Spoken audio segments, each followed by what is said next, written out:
नमस्कार दोस्तों, आप सुन रहे हैं पहलवानों के अनसुने किस्से। आज मैं आपको सुना रहा हूं एक बहुत ही पुराना किस्सा। बात सन 1945 की है। वर्तमान समय में जहां पर ISBT बस अड्डा है, इसी के थोड़े बगल कुदसिया घाट हुआ करता था, जो अब भी है। वहां पर गुरु चिरंजी नाथ अपना अखाड़ा चलाया करते और पहलवानों को तैयार किया करते थे। गुरु चिरंजी नाथ ने अनेकों पहलवानों को तैयार किया। मास्टर जी चंदकीराम भी गुरु चिरंजी नाथ के शिष्य थे और भगवान जैसे बहुत बड़े पहलवान वे भी गुरु चिरंजी नाथ के तरह से हुए थे। हालांकि भगवान जो पहलवान थे वे गुरु चिरंजी नाथ के समकालीन थे। तो गुरु चिरंजी नाथ के लड़के जो परशुराम थे वे भी भारत केसरी हिंद केसरी पहलवान थे।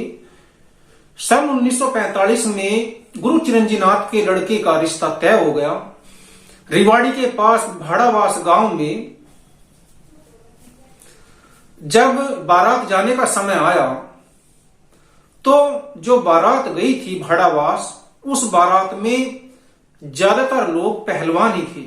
गुरु हनुमान जी भी थे, देशराज पहलवान थे कसार के, रतन पहलवान थे मथुरा से, नथिया पहलवान थे बीकानेर से, मुंशी पहलवान थे, रिसाल पहलवान थे भरतपुर से, और भी कई सारे बड़े बड़े जो पहलवान थे वे उस समय गए थे। ये बातें सन 1945 की है। तो वहां पर उस समय जो बारात रुका करती थी तो वे 5-5 दिन रुका करती थी। आसपास के चारों ओर गांव में रुका पड़ गया था कि महावीर प्रसाद के यहां पर जो बारात आई हुई है तो उसमें एक तरफ से पहलवान ही पहलवान है। जो गुरु चिरंजी नाथ के लड़के थे परशुराम जी, उनकी शादी जिस लड़की से हुई उसका नाम था भगवती देवी। भगवती देवी की मां का नाम था सावित्री देवी और भगवती देवी के जो पिता थे उनका नाम था महावीर प्रसाद। तो इनके यहां पर बहुत सारे लोग उस बारात को देखने के लिए आए थे। तो एक व्यक्ति आया और उसने कहा कि जी आज तो इस बारात में बहुत सारे देश के हमारे बड़े बड़े पहलवान आए हुए हैं, तो कम से कम हमें कोई कर्तव्य तो करके दिखाओ जिसे हम याद रखें।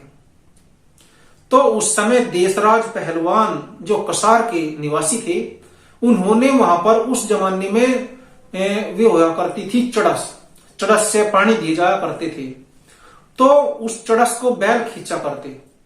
तो देशराज पहलवान ने भरी हुई चड़स को खींच करके दिखा दिया था और चारों ओर से तालियां बज उठी थी। मैं ये जो बातें आज आपको बता रहा हूं ये मुझे परशुराम जी की पत्नी जो भगवती देवी जी है उन्होंने बताई थी। मैं एक बार जैसा दिल्ली गया तो वे दिल्ली ही रहती हैं, तो मुझे पता चला कि जो पहलवान जी थे परशुराम जी गुरु चिरंजी नाथ के लड़के के उनकी जो पत्नी है वो अभी भी है। तो मैंने इच्छा जाहिर की कि भाई मुझे उनसे मिलवाओ माता जी से।